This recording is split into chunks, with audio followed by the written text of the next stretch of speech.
in my heart and mind, I always return to Atlantic Island Park.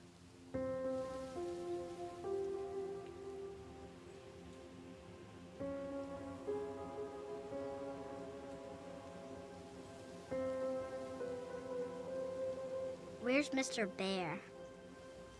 I haven't seen Mr. Bear, Callum.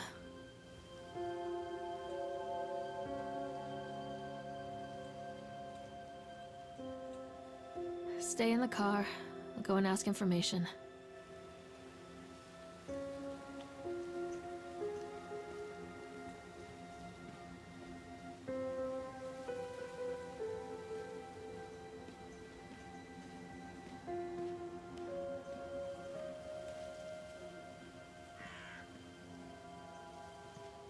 Attention, patrons. The park is now closed. Please make your way to the car park at your earliest convenience. Employees prepare the park for shutdown.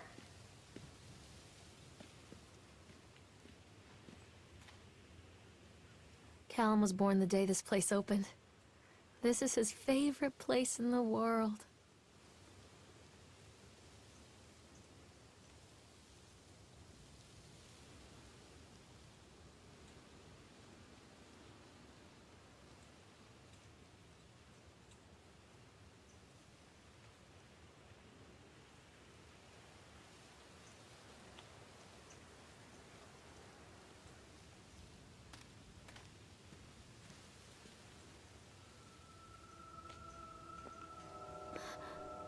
What?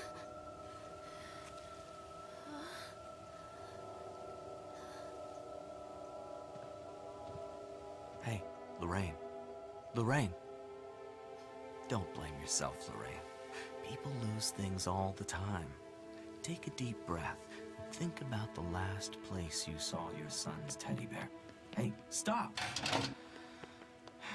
I think your boy just ran into the park. I'll unlock the gates for you.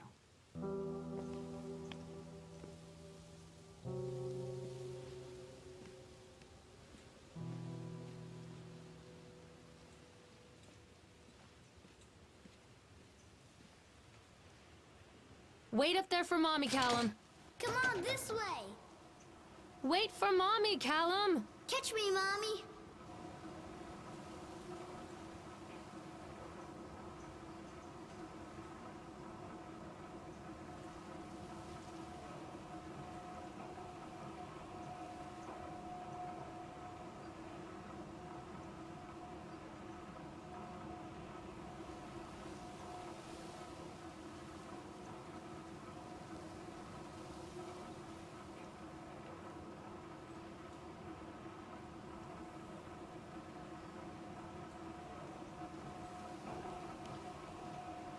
Callum, where are you going? This way!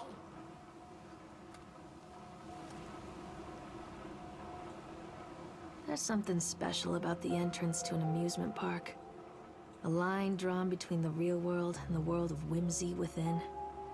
On this side, the apathy of our everyday lives. And on the other, anything we might dare to dream. It's no wonder Callum ran back inside. I wouldn't want to leave either. Attention, employees. The park is now closed. Have a safe journey home.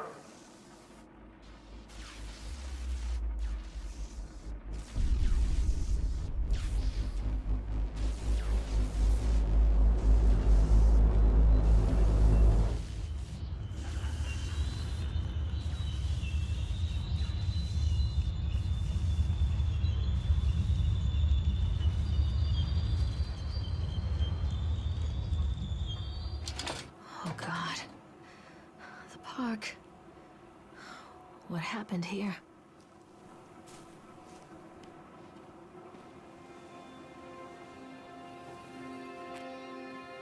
It's easy to get lost here.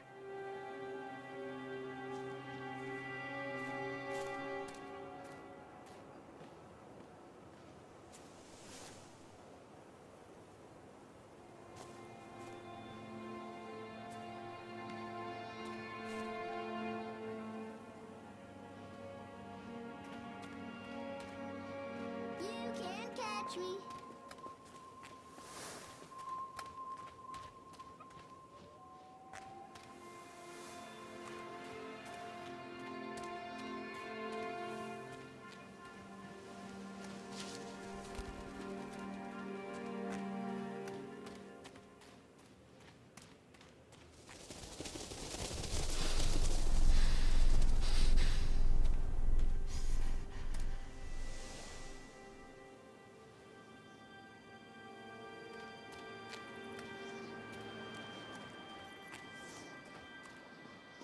too dark.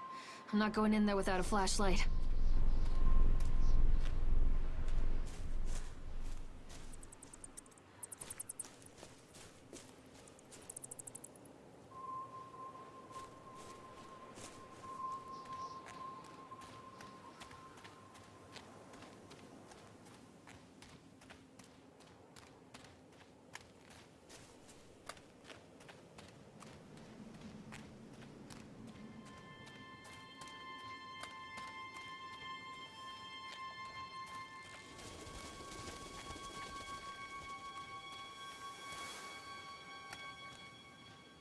I think this belongs to Callum.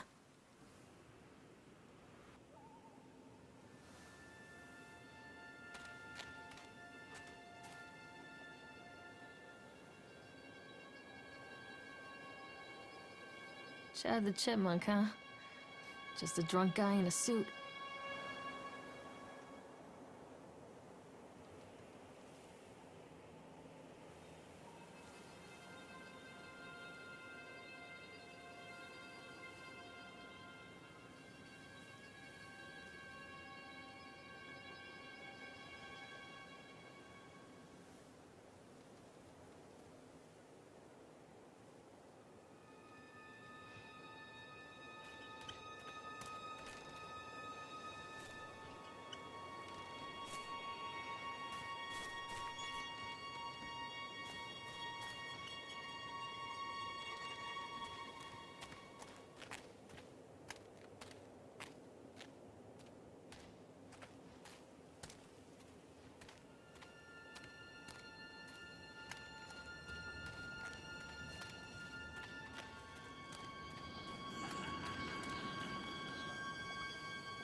Callum, stay where you are! Come on, Mommy.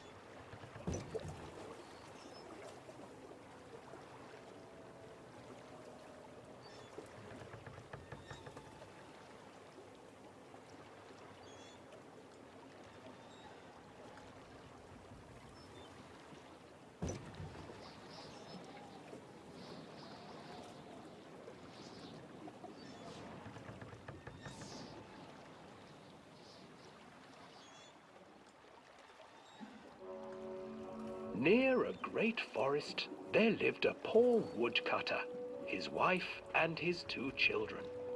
A boy named Hansel and a girl named Gretel. They were very poor and had very little to bite or sup.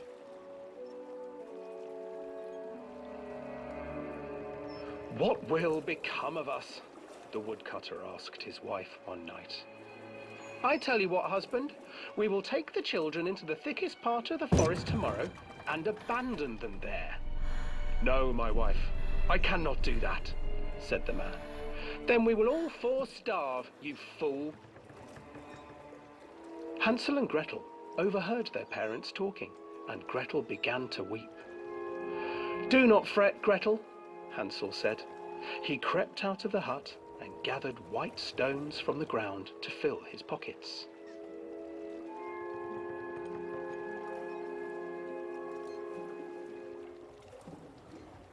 The next morning, the woodcutter leads the children into the forest. Before they leave, their mother gives them a slice of bread and warns them that they will get no more food that day. Clever Hansel leaves a trail of white stones behind them as they pass into the woods. When their father leaves them, the children wait a while, then follow the trail back to their parents' house. After receiving a thorough scolding from their parents for getting lost in the woods, the children are sent to bed without any supper. Hansel tried to sneak out and collect more white stones, but found that the door was locked. "Tomorrow I will take them into the woods myself," the wife told the woodcutter. In the morning, their mother gave them a slice of bread and led them deep into the forest once again.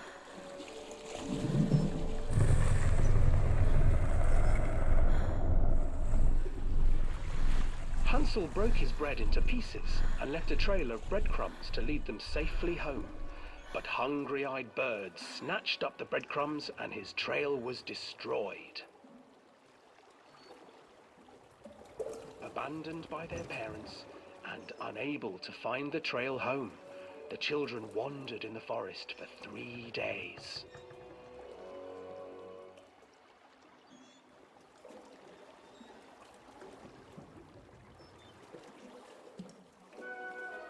The children stumbled into a clearing with an exceedingly strange house. Its walls were made of gingerbread, and its windows were panes of clear sugar. Hansel, desperately hungry, ran forward and began to nibble on the walls.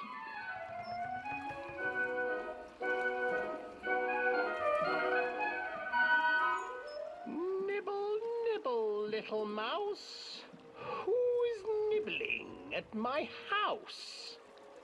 An old woman emerged from the house, sniffing the air and peering around with cloudy eyes. "Oh, you dear children, who brought you here? Just come in and stay with me. No harm will come to you." But Hansel and Gretel stayed back, for the old woman reminded them of their cruel mother. "Come, children, don't be afraid. I have something for you." The old woman offered them 2 enormous lollipops. The children took them and began to eat. "You see, nothing to fear here. Come inside," the old woman urged, and the children, still licking their sweets, followed.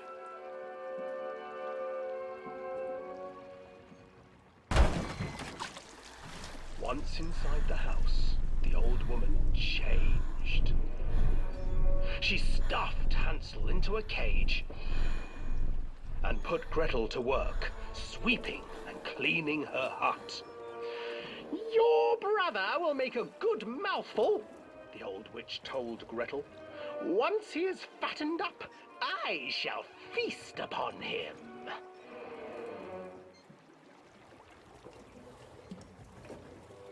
Time passed, and poor Hansel refused to eat, fearing the day that the witch would eat him. The witch, for her part, grew impatient. "Today I will cook and eat your brother, Gretel. Climb inside and light the oven." But Gretel pretended not to understand. "I do not know how. Where is the opening?" "Fool!" the old witch said.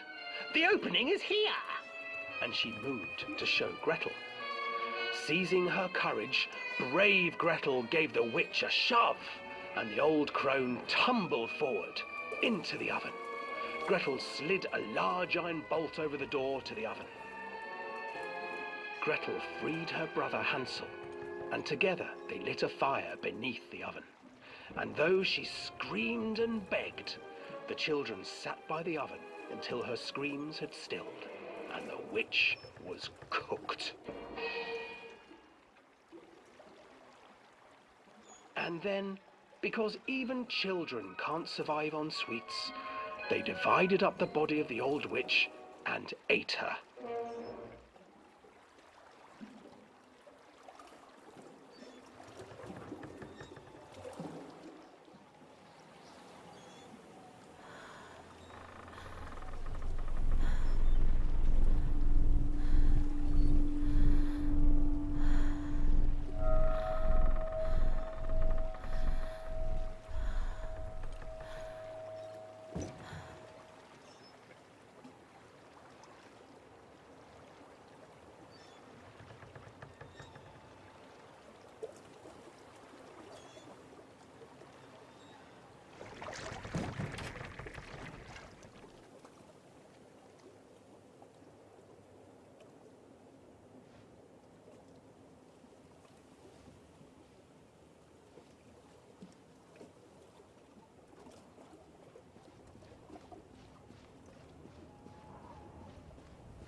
Hansel and Gretel.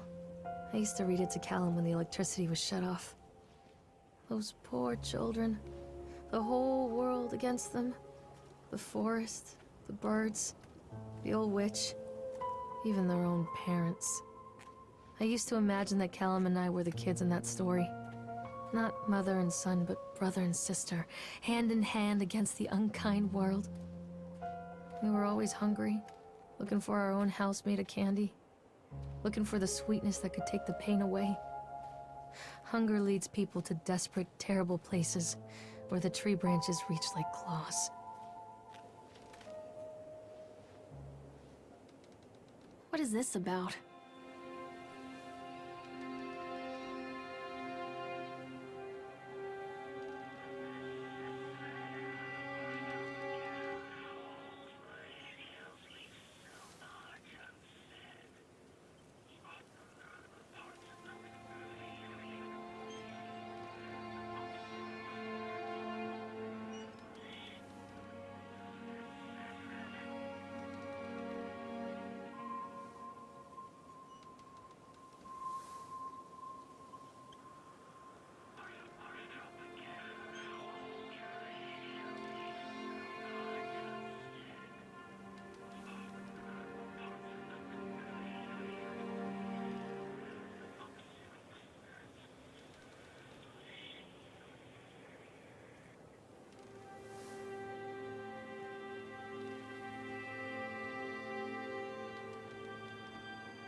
Too dark. I'm not going in there without a flashlight.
Another accident. This place.